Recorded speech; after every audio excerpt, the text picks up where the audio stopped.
Hoje, 17 de maio, também é o Dia Mundial de Combate à Hipertensão Arterial. Através da internet, eu converso a partir de agora com o médico cardiologista André Honório. Doutor André, boa tarde para o senhor, seja muito bem-vindo, tudo bem?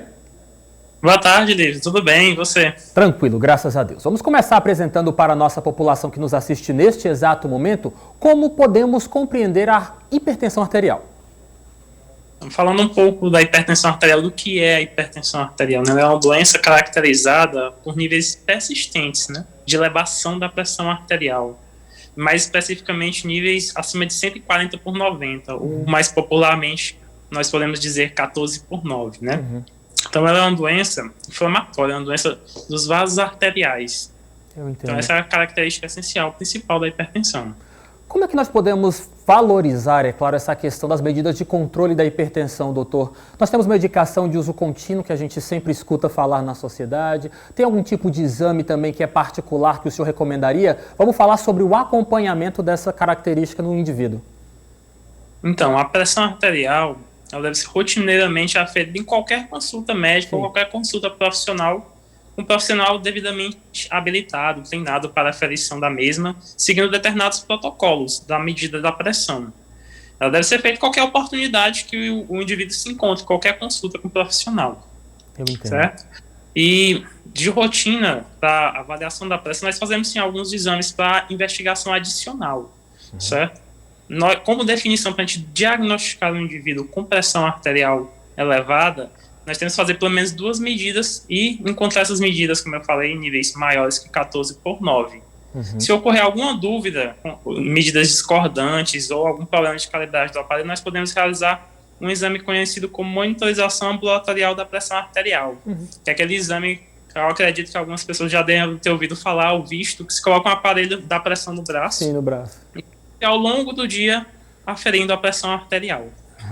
Além disso, a gente fazemos outros exames laboratoriais de acordo com a clínica com o histórico dele, com os riscos genéticos, alimentares que ele possa ter, nutricionais, ser avaliado de acordo com a particularidade de cada pessoa. Eu entendo. Você também perguntou com relação às medicações. Claro. O leque de uso das medicações para hipertensão arterial hoje é bem extenso. A indústria farmacêutica nos dá muitas possibilidades e disponibilidades. Não teria como eu falar especificamente de uma medicação aqui para você, né? Podemos passar horas falando sobre as medicações. Mas é uso contínuo, não é? Elas sim, as medicações da hipertensão são sim de uso contínuo. O indivíduo não pode cessar o uso das medicações, tem que usar diariamente. A adesão à medicação é fundamental, né? Aqueles que não usam de maneira diária não atingem as metas de controle pressórico. Como nós sabemos, é a principal causa, junto com o fato de as pessoas não seguirem as orientações dietéticas, de a pressão estar descontrolada, é uma não aderência ao tratamento medicamentoso. Eu entendo. Com relação ainda aos exames que você também tinha perguntado, Lívia, nós também fazemos exames para localizar lesões causadas pela hipertensão. Né? A hipertensão pode causar lesões naquilo que nós chamamos de órgão-alvos, órgãos importantes para o nosso corpo, como o nosso coração, para o nosso cérebro, nosso rim. Então, nós também fazemos exames para triar e avaliar se existem lesões nesses órgãos tão importantes para nós. Entendo. Doutor André, geralmente quando se fala de hipertensão arterial, se fala muito sobre as consequências que essa condição pode trazer para a vida do indivíduo, mas também se fala muito que é uma doença silenciosa. Por isso que é preciso estar sempre atento a qualquer sinalzinho que possa indicar essa condição de hipertenso, não é isso? Exatamente. As diretrizes de cardiologia, diretrizes de hipertensão, elas nos falam que 95% dos indivíduos não sentem absolutamente nada. Por isso que os sintomas são silenciosos. A gente chama a hipertensão arterial de uma doença silenciosa. E é por isso que em qualquer oportunidade que o indivíduo tenha, se afira a pressão dele. Certo? Não existe idade para hipertensão. Nós podemos ter hipertensão em crianças, em adultos jovens, adolescentes, idosos. Então é fundamental essa aferição periódica, né? Que você procure um profissional habilitado para fazer essa medida e, claro, com os aparelhos adequados também, calibrados e certificados pelo Inmetro. E é importante porque muitas vezes a primeira manifestação da hipertensão arterial já é uma consequência grave. Muitas vezes pode ser um infarto, um AVC, um problema renal, uma diminuição do funcionamento do rim. Nossa. E quando as consequências já estão estabelecidas, nós só podemos tratar, não podemos mais entrar na prevenção.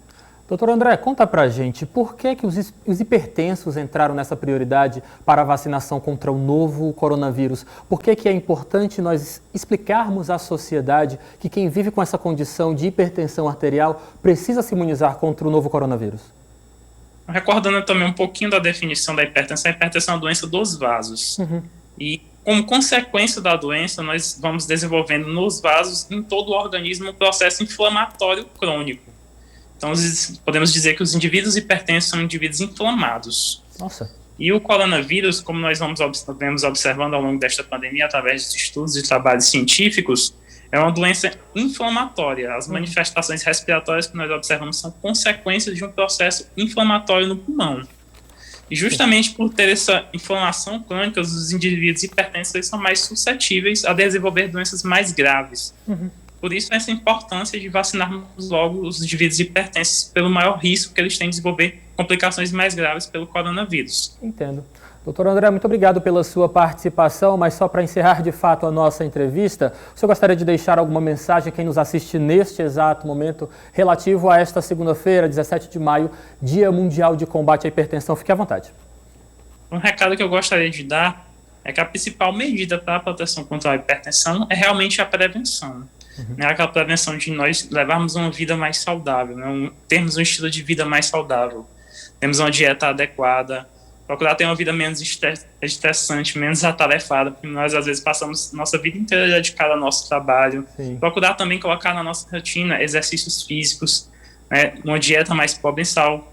Então é principalmente a prevenção, nós procurarmos ter um estilo de vida que melhora a qualidade do nosso organismo no tempo que a saúde está tão em voga, É verdade. A saúde está tão importante quanto nesse tempo da pandemia, é importante nós cuidarmos de nós mesmos. Então, o principal ponto é a prevenção. Que bom.